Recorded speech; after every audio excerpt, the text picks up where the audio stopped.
तो हेलो दोस्तों, कैसे हो सब लोग। उम्मीद है कि आप सब लोग बहुत ही बढ़िया होंगे। तो यार आज की वीडियो में हम एंट मैन 3 यानी कि Ant Man and the Wasp Quantumania को पूरी डिटेल्स में एक्सप्लेन करने वाले हैं। तो आप सब में से कई लोग के पास इतना टाइम नहीं होगा कि 2 घंटे निकाल कर एंट मैन मूवी को देखें। तो यार इस वीडियो को पूरा एंड तक देख लेना, आपको पूरी की पूरी Ant Man and the Wasp Quantumania movie बहुत अच्छे तरीके से समझ में आ जाएगी। तो चलो यार बिना कोई टाइम वेस्ट किए पूरी मूवी को शुरू से लेकर एंड तक एक्सप्लेन करता हूँ। एंट मैन 3 मूवी की स्टार्टिंग में हमें देखने को मिलता है कि हैंक पिम की बीवी यानी कि जैनेट वैन डाइन जब वो क्वांटम रिल्म में फंसी हुई थी तब का सीन हमें देखने को मिलता है। और उसके बाद हमें देखने को मिलता है कैंग, और कैंग जैनेट वैन डाइन से पूछता है कि ये कौन सी जगह है। इसके बाद मूवी अपने प्रेजेंट टाइम में आती है जहाँ पर हमें ये देखने को मिलता है कि थैनोस को हराने के बाद सारे एवेंजर्स पूरे दुनिया में फेमस हो चुके हैं और हमारा एंट मैन यानी कि स्कॉट लैंग भी एक सक्सेसफुल इंसान बन चुका है और अपने गर्लफ्रेंड होप वैन डाइन के साथ खुशी खुशी रह रहा है। स्कॉट लैंग की बेटी कैसी भी अब बड़ी हो चुकी है और वो उन लोगों की हेल्प करती है जो थैनोस की चुटकी के बाद गायब हो गए थे, और गैर कानूनी ढंग से उन लोगों की मदद करने के चक्कर में कैसी कई बार जेल भी जा चुकी है, जिसकी वजह से स्कॉट उससे नाराज भी रहता है। इसके बाद हैंक पिम के घर पर जब स्कॉट, होप, कैसी, जैनेट सब मौजूद होते हैं तब कैसी सबसे एक बात बताती है कि वो एक डिवाइस पर काम कर रही होती है जिससे क्वांटम रिल्म के साथ कांटेक्ट किया जा सकता है। ये सब बातें सुनकर जैनेट बहुत ज्यादा घबरा जाती है और उस डिवाइस को वो जबरदस्ती बंद कर देती है, लेकिन उस डिवाइस के थ्रू ऑलरेडी क्वांटम रिल्म के अंदर मैसेज जा चुका होता है और उसके बाद उस डिवाइस के थ्रू एक पोर्टल खुलता है और उन पांचों को यानी कि स्कॉट, होप, कैसी, हैंक और जैनेट को क्वांटम रिल्म के अंदर खींच लेता है। क्वांटम रिल्म के अंदर जाने के बाद स्कॉट और कैसी ऐसे लोगों के पास पहुंच जाते हैं जो अपने शासक के खिलाफ विद्रोह कर रहे होते हैं, जबकि होप, जैनेट और हैंक वहां से बाहर निकलने के लिए स्कॉट और कैसी को ढूंढने के लिए एक विशाल शहर का पता लगाते हैं। होप, जैनेट और हैंक लॉर्ड क्राइलर से मिलते हैं जो जैनेट का बहुत ही पुराना दोस्त है।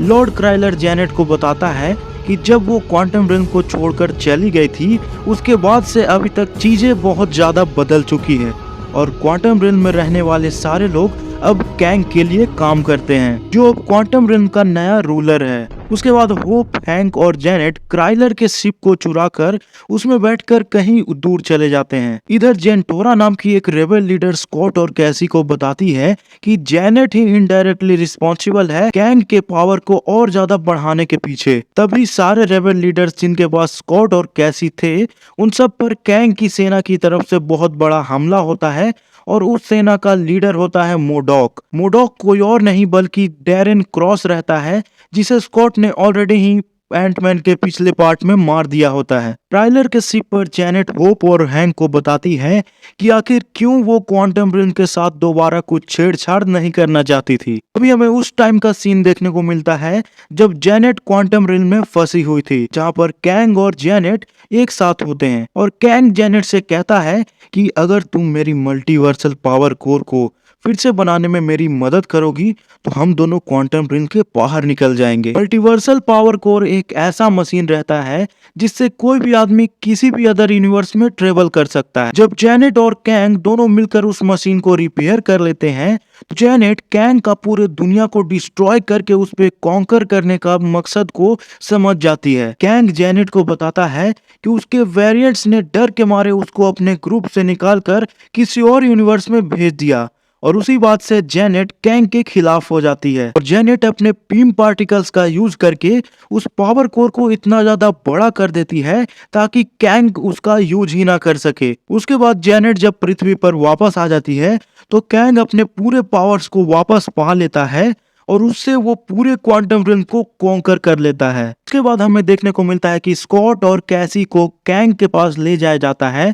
और कैंग स्कॉट लैंग से कहता है कि या तो तुम मेरे पावर कोर को मुझे वापस दे दो या फिर मैं तुम्हारी बेटी कैसी को मार दूंगा। उसके बाद स्कॉट को उस पावर कोर के पास ले जाया जाता है जहां पर हमें देखने को मिलता है कि स्कॉट के यानी कि एंटमैन के लाखों वेरिएंट्स छोटे छोटे बहुत सारे वहां पे अवेलेबल होते हैं जिनके अंदर स्कॉट लैंग दब जाता है। लेकिन उसके बाद होप वहां पहुंच जाती है और फिर उस कोर को वापस पाने में स्कॉट की हेल्प करती है। लेकिन उस पावर कोर को लेने के बाद कैंग अपने किए हुए वादे से मुकर जाता है और जेनेट को पकड़ लेता है और क्राइलर के शिप को डिस्ट्रॉय कर देता है जिसके अंदर हैंक पीम रहता है। उसके बाद हमें देखने को मिलता है कि हैंक पीम ने जिन चींटियों पर रेस्क्यू किया था वो सब भी क्वांटम रिल्म के अंदर आ जाते हैं और हैंक को बचा लेते हैं। उसके बाद हैंक अपने चींटियों के साथ स्कॉट और होप की मदद करता है। एक तरफ कैसी, जेंटोरा और उसके आर्मी के साथ मिलकर कैंग की आर्मी के साथ लड़ाई कर रही होती है। लड़ाई के दौरान मोडॉक यानी कि डैरेन क्रॉस अपनी साइड बदल कर कैसी का साथ देने लगता है और कैंग से लड़ने लगता है और उसी बीच वो अपना लाइफ भी सैक्रिफाइस कर देता है। उसके बाद हमें देखने को मिलता है कि जेनेट पावर कोर को ठीक कर देती है और हैंक, होप, कैसी और जेनेट एक पोर्टल के थ्रू अपने घर पर वापस पहुंच जाते हैं। लेकिन उसी वक्त स्कॉट भी उस पोर्टल के अंदर जा रहा होता है, लेकिन कैंग स्कॉट पर हमला कर देता है। कैंग स्कॉट को मारने ही वाला होता है कि तभी होप भी वहां पहुंच जाती है और उसके बाद स्कॉट और होप मिलकर कैंग को बीम पार्टिकल्स के साथ पावर कोर में फेंक देते हैं और उन सबको डिस्ट्रॉय कर देते हैं। उसके बाद कैसी उस पोर्टल को दोबारा खोलती है जिससे होप और स्कॉट वापस से अपने घर पहुंच जाते हैं। उसके बाद हमें देखने को मिलता है कि स्कॉट अपनी जिंदगी को वापस से खुशी खुशी जी रहा होता है कि तभी अचानक सड़क पे चलते चलते वो सोचता है कि क्या कैंग सच में मर गया है या कुछ बहुत ही बुरा होने वाला है। लेकिन इन सब को भूल कर वो स्माइल करता है और वापस अपना लाइफ इंजॉय करने लगता है। इसके बाद हमें एक मिड क्रेडिट सीन देखने को मिलता है जिसमें हमें कैंग के हजारों वेरिएंट्स देखने को मिलते हैं जिसका लीडर होता है इमोर्टस। वो लोग कैंग के मौत के बारे में बात कर रहे होते हैं और पूरे मल्टीवर्स को तबाह करने का प्लान करते हैं। इसके बाद हमें एक पोस्ट क्रेडिट सीन भी देखने को मिलता है जिसमें हमें लोकी और मोबियस देखने को मिलते हैं जो एक दूसरे के साथ मिलकर एक और कैंग के वेरिएंट का सामना कर रहे होते हैं जिसका नाम होता है विक्टर टाइमली और इस स्टोरी को हमें दिखाया जाएगा लोकी के सीजन 2 में। तो यार इसी के साथ Ant Man and the Wasp Quantumania का पूरा एक्सप्लेनेशन एकदम डिटेल्स के साथ मैंने कर दिया है। अगर आपको एक्सप्लेनेशन पसंद आया हो तो वीडियो पर लाइक कर देना। ऐसे ही और लेटेस्ट मूवीज के एक्सप्लेनेशन देखने के लिए और सुनने के लिए मेरे चैनल को सब्सक्राइब जरूर कर देना। तो मिलेंगे अगले वीडियो में, तब तक के लिए गुड बाय, टेक केयर, जय हिंद।